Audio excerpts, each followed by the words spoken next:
Hey everybody, Tim Rosgany here with another wounded and wonderful video. Today, I'm going to talk about being triggered, which is one of those buzzwords you hear ad nauseum if you're on the path to healing. I have a bit of a different take on it.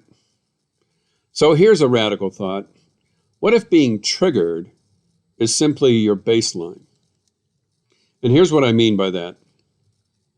If you think about the opposite of being in a triggered state, well, that would be being in a state of ease in one's mind and body and soul.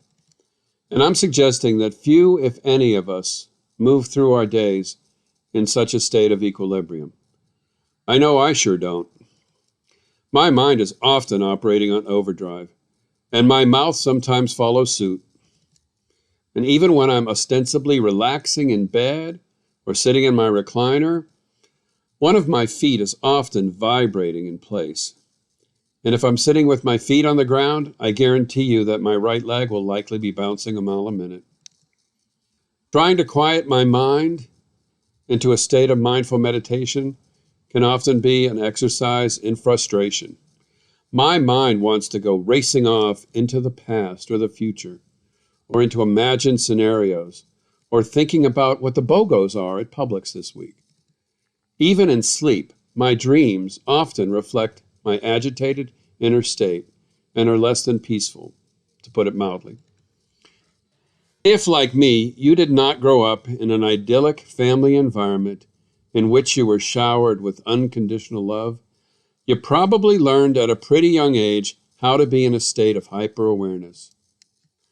Like animals in the wild, we learned how to constantly scan the environment for potential threats. It's a background process that mainly happens on an unconscious level. And even though childhood is long behind us, that background process is still running. And on top of that, our thoughts and emotions keep coming at us in a steady stream, and we easily get swept away in their current. And we are masterful at finding things to distract ourselves. Activities or addictions, or activities that become addictions.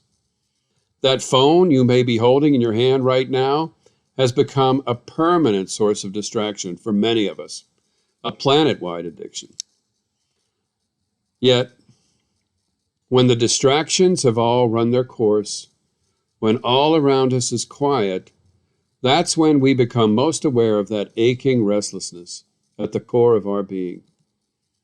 It's as if there's something inside us that pokes and prods at our very soul, an awareness that we are not at peace inside ourselves, and we have no freaking idea what to do about it.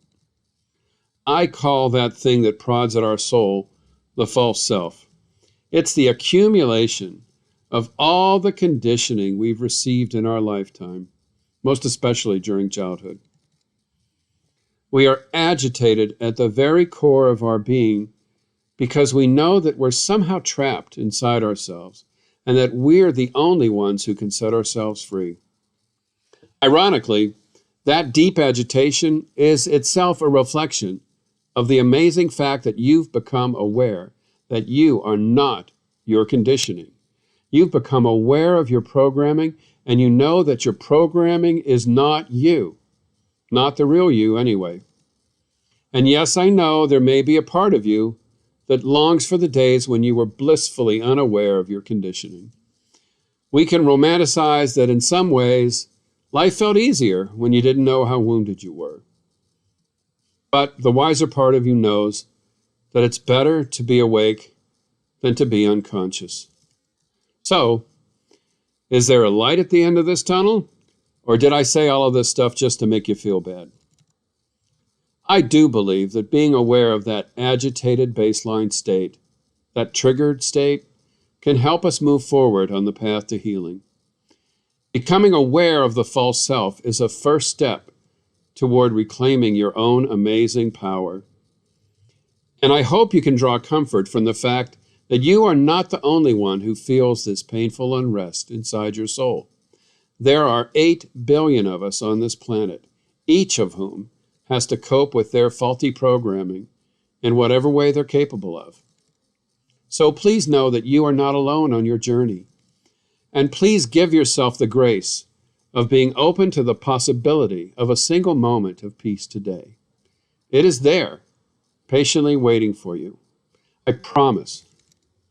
Until next time, please be gentle with yourself.